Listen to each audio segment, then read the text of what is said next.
Assalamualaikum warahmatullahi wabarakatuh. Nama saya Aziz Hakimi bin Safingan. Nombor metrik 2022622146. Hari ini saya akan membentangkan tentang pengenalan untuk tajuk peradaban dalam membendung pengaruh ideologi barat di Malaysia. Kemunculan pelbagai ideologi moden pada masa kini menjadi satu masalah besar yang meragut jati diri umat Islam. Penularan ideologi barat di Malaysia merupakan satu ancaman yang sedang menular dan menjadi lebih teruk jika tidak dibendung dari sekarang. Sejak dahulu lagi hingga sekarang, umat Islam terpaksa berdepan dengan ancaman ideologi barat yang semakin mengikis akidah dan kepercayaan umat Islam. Ancaman yang berterusan ini secara tradisinya akan menggugat kepercayaan dan pegangan umat Islam terhadap Islam jika tidak dibendung dan tidak diambil tindakan. Penyisihan agama Islam daripada kehidupan manusia sudah lama berlaku kepada umat manusia sebelum ni. Malah tujuan para rasul diutus kepada manusia adalah kerana manusia menyisihkan agama Allah Subhanahu Wa Taala dari menjadi panduan kepada kehidupan mereka. Kemasukan pengaruh ideologi barat dalam kalangan umat Islam hari ini telah memberikan ancaman yang serius terhadap pegangan umat Islam. Oleh yang demikian, iman adalah kunci untuk seorang itu dapat membentuk peradaban dan etika dalam membendung pengaruh ideologi barat daripada terpesong. Soalnya, sejauh mana kita dapat memelihara dan memayungi iman itu daripada sebarang anasir luar. Ideologi ini meresapi pemikiran masyarakat di Malaysia dengan pelbagai gaya yang menarik sehingga dikhawatiri mampu menghakis keimanan mereka. Ideologi ini meresapi pemikiran umat dengan pelbagai gaya yang menarik sehingga dikhawatiri mampu menghakis keimanan mereka. Akhir sekali, umat Islam hanya tinggal nama dan sejarah kegemilangannya akan menjadi sejarah buat selama-lamanya.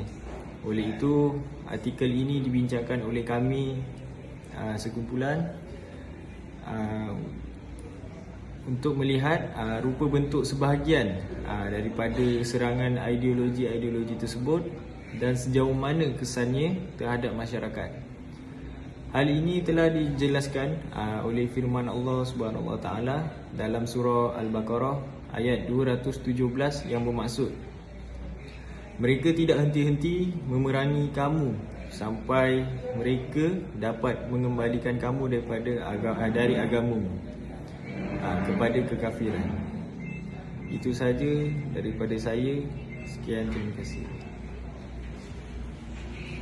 Assalamualaikum, nama saya Sharifah Afrika Farzana Petisi Ali, nombor metrik 2022217688.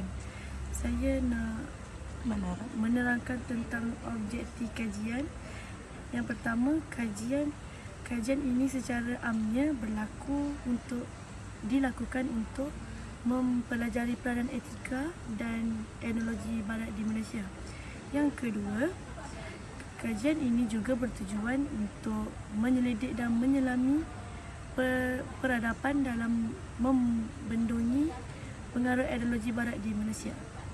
Assalamualaikum, saya Muhammad Ikmal Hakim Mizraimi, nombor metrik 2022234696.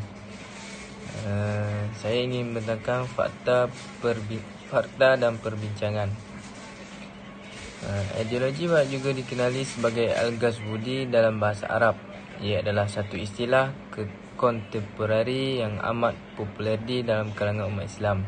Sebagai serangan yang bukan berbentuk fizik, ia mempunyai karakteristik yang hampir sama dengan brainwashing atau dengan istilah lain, throat control atau ideological reform. Setiap ideologi atau ajaran akan mendakwa mempunyai autoriti, kebenaran dan berusaha meyakinkan pihak luar dengan berbagai cara. Serangan pemikiran ini apabila dilihat dari susunan katanya sudah jelas bahawa yang dimaksudkan dengan serangan itu bukanlah secara fizik seperti menggunakan senjata atau apapun yang berhubungan dengan gerakan fizik. seperti kekerasan, tapi lebih merupakan serangan yang sepintas lalu, tidak kelihatan atau tidak disedari, tetapi mampu menembusi akal, di mana akal seseorang yang menentukan gerak tubuh dan perilaku seseorang tersebut. Penggunaan istilah Al-Ghazwu Al-Fikri dalam kalangan umat Islam bererti sebenarnya adalah Ghazwu Al-Fikri Al-Islami, atau serangan yang ditujukan kepada pemikiran Islam oleh lawan pemikiran itu sendiri. Serangan ini biasanya difahami berasal dari dunia barat atau doktrin bukan Islam yang mempunyai kepentingan tertentu terhadap agama dan umat Islam. Serangan pemikiran terhadap dunia Islam bermula dengan usaha westernisasi dilakukan oleh pihak barat.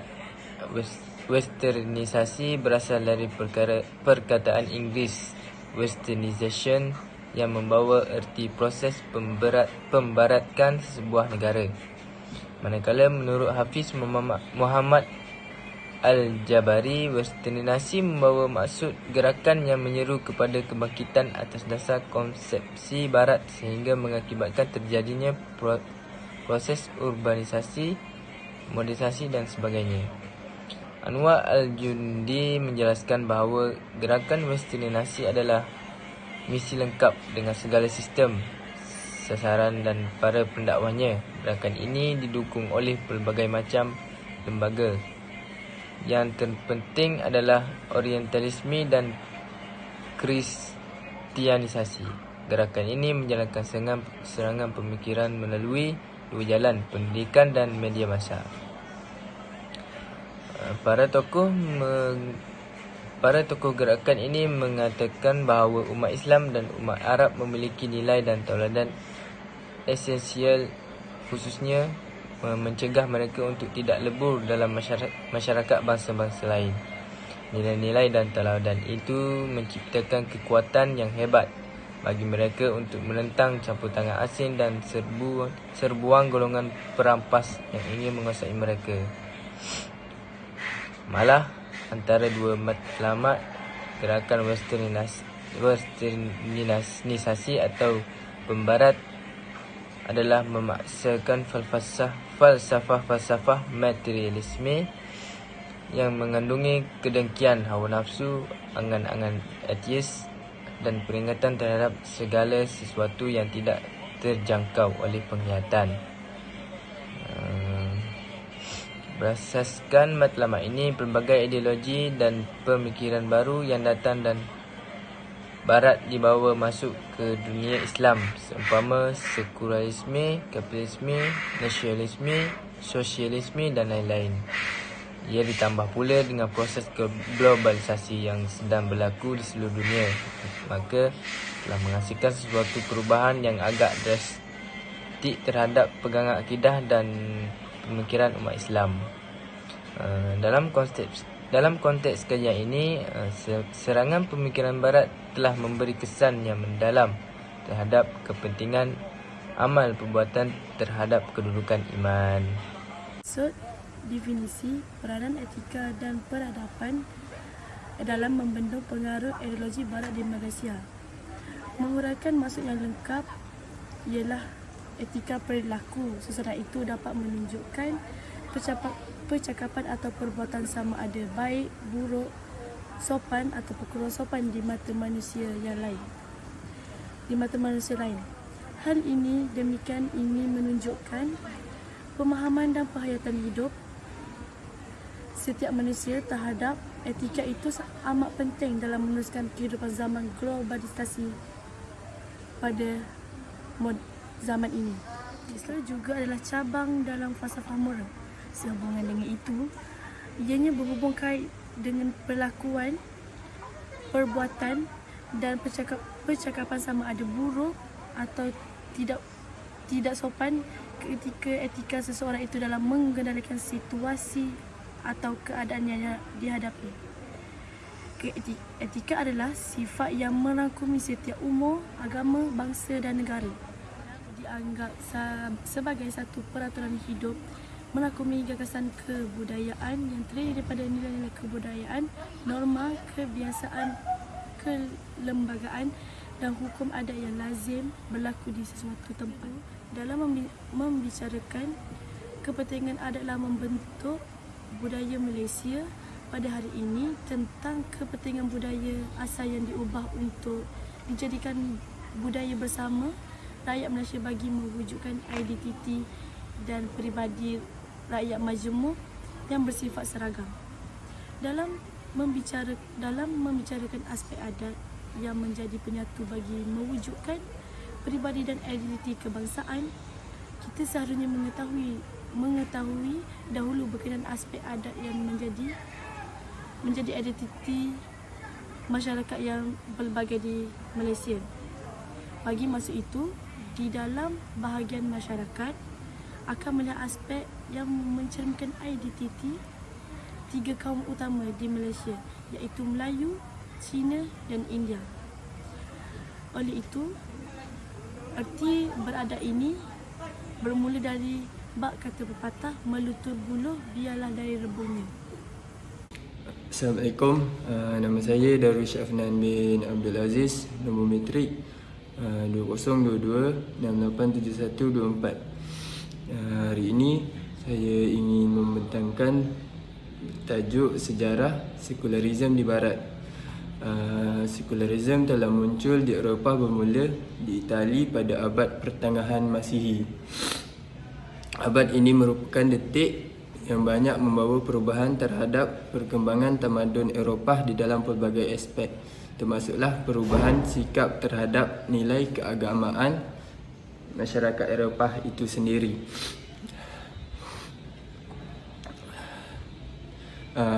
Kelahiran sekularisme di saat berlakunya perubahan ke atas pembaharuan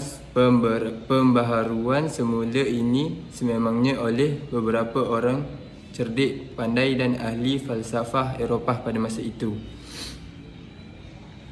Jelasnya, para ahli falsafah, penyair-penyair dan pengarang-pengarang Barat telah meyakini akan datangnya suatu peristiwa pembebasan dari Tuhan dan agama sebagai langkah awal untuk mengelakkan dari berlakunya masalah yang mencabar masyarakat mereka ini. Maka terdapat di kalangan mereka telah cuba untuk mencari jalan bagi menyesuaikan agama Kristian dengan fahaman sekular yang akan melanda.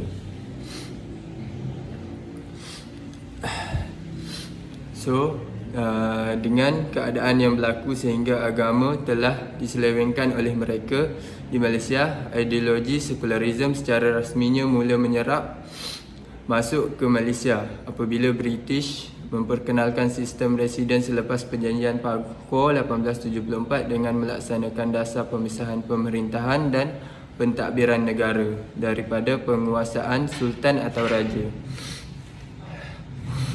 Sultan atau raja diberi kuasa khas untuk mengetahui hal keagamaan di istana, manakala residen pula bertanggungjawab mentadbir negeri.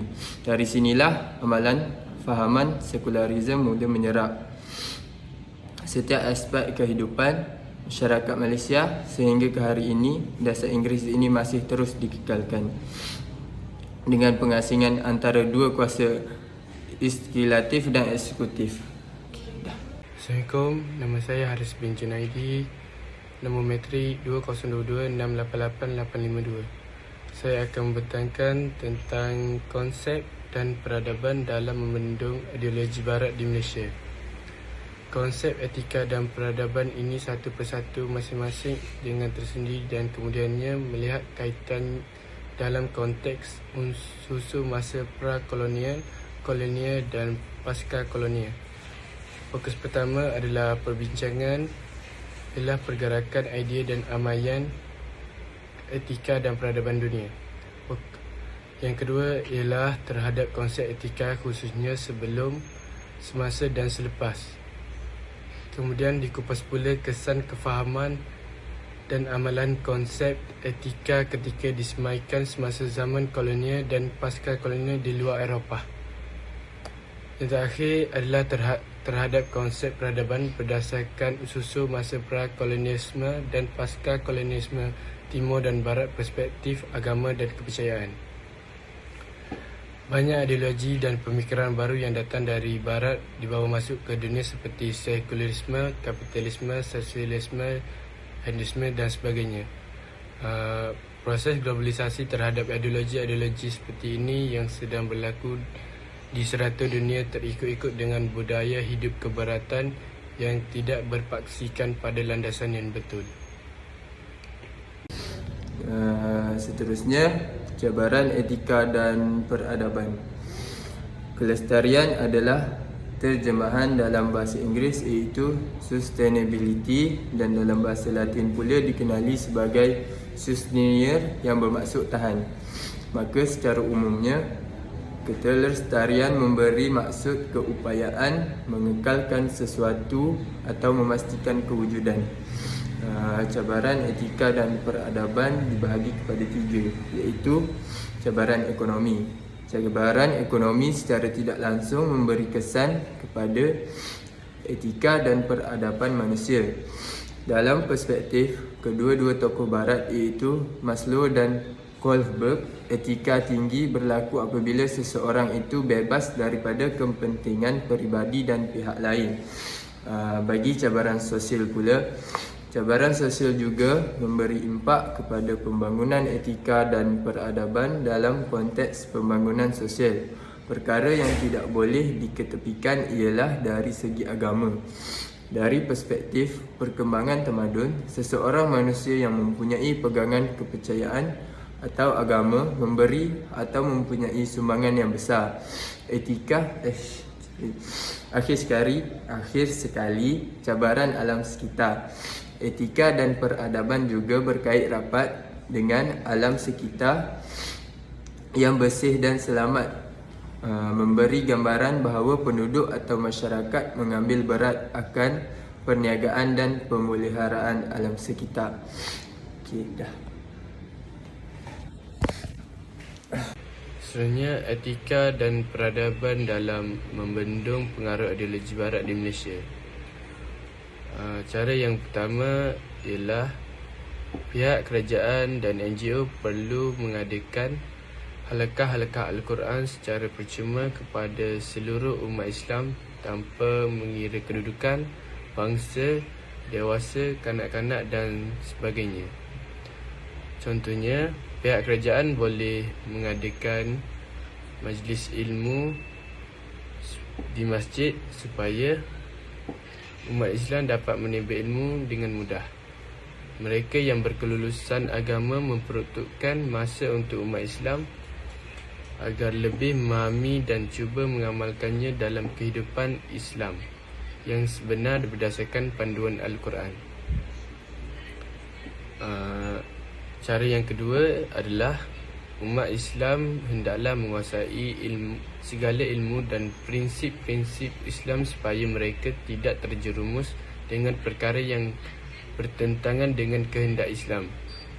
Sebagai contoh, melakukan maksiat yang bertentangan dengan syariat Islam. Kesannya dijauhkan daripada syurga Allah dan suka mendapatkan hidayah Allah SWT. Ia juga menjadi salah satu kewajipan kepada Muslim dan Muslimat. Para ilmuwan Islam mestilah menghidupkan sunnah dan menzahirkan keunggulan Islam, bersatu menolak dan mengkritik para intelektual sekular agar fahaman mereka tidak menular dalam fikiran umat Islam. Seterusnya, kesimpulannya, melalui pembincangan di atas dapat difahami bahawa masyarakat yang beretika dan mempunyai peradaban yang baik akan membentuk dan meletakkan negara dalam kedudukan yang baik serta dihormati. Tahap kuantiti sebuah negara adalah bergantung kepada keadaan masyarakatnya yang mempunyai peradaban tinggi yang mampu mencorak pemerintahan dan kehidupan yang hebat pada masa kini dan juga masa depan. Biografi atau latar belakang sebuah negara akan mempengaruhi perkembangan aspek-aspek pengembangan dunia seperti politik, ekonomi dan sosial negara tersebut. Oleh itu, amatlah penting untuk kita mengamalkan etika dan perabdanan yang betul supaya negara dapat membangun secara seimbang dan hasilnya pasaran negara akan meningkat. Sekian, terima kasih.